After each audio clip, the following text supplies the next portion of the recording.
Hi, welcome to the Boardshop Surfboard review. Today we're looking at an old favourite in a new exciting technology, the Firewire Dominator. Been around since the start of the Firewire story, originally in the FST construction and latterly in TimberTech, and now one of the first models to be available in their new Helium construction. A little bit about the Dominator first. It is the original hybrid, a super forgiving shortboard with shortboard performance, but stability, ease of paddling, lots of volume running all the way through from tip to tail, still got a load of volume under your back foot so that if you don't get your foot in the right position immediately, it's a bit more forgiving.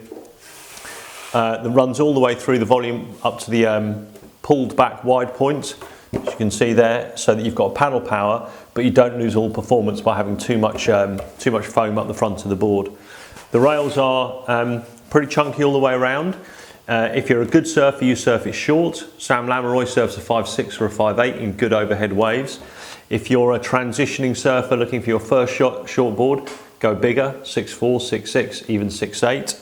Or if you're someone who wants a board that you can surf easily, you can surf, but you want something that will go easily and you don't get in as often as you used to, wife and kids, then again, go for a bigger size. It's a really good, enjoyable board to surf, and it's open to a whole massive wide range of abilities and levels of surfing. There's lots of videos about the Dominator that you can watch in more detail, but this is a bit of a refresh and a bit about this new construction. So the Helium construction is the same blank inside, the same EPS epoxy foam blank as FST and as TimberTech, but there's two things that are different. The top skin is different and the rail makeup is different. It's still got the parabolic rail system, so that's where your flex comes from, the stringer, in effect. But the rails have changed slightly in construction. They're now a mix of Polonia and balsa, and the idea of that is that they react even more quickly, which I'll explain a bit more about in a sec. Also, the top deck, the top skin, which sits on the EPS blank, is a new material, and the overall effect of all of this is when you first pick this board up, you go, wow, that's light. And it is a lot lighter. It's noticeable instantaneously. Initially, there were a couple of thoughts that we had that it wasn't going to be as durable. But this board is 2 months old. It's been surfed a lot in the really good waves we've had this winter down here. And there's no marks on the deck. There's no dings. It's been up the stones, and it's still in premium condition. So you can see how I'm moving around, how light it is, because although I'm extremely powerfully built, there's not many boards at 5'10" that you can move around like that. So the overriding thing you notice, having surfed the Dominator on and off for years, is that it's fast. It doesn't feel too stiff, but one of my mates who I was surfing with immediately said, I've never seen you go so that fast on a surfboard.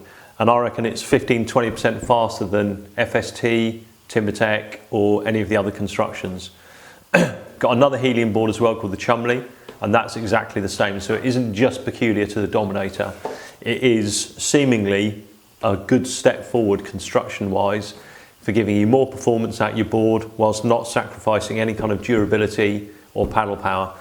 And on the lightness thing, we surf in a lot of windy waves, and normally some boards that are very, very light are affected by this, but 100% the Dominator and the other board in this lighter construction weren't affected by it at all. So if you're thinking of getting an all-round hybrid shortboard, Dominator is a great choice, obviously. If you're thinking about getting a Dominator, then seriously consider the Helium construction, because it is a step forward. Okay, I've probably rabbited on enough about that. Don't forget, board's covered by our 30-day ride-out guarantee. You'll never get stuck with a board that doesn't work for you. You can buy on interest-free credit. You can trade in any old nonsense against it. We're open to taking anything in part exchange. And they're online now, so we should probably go and buy one.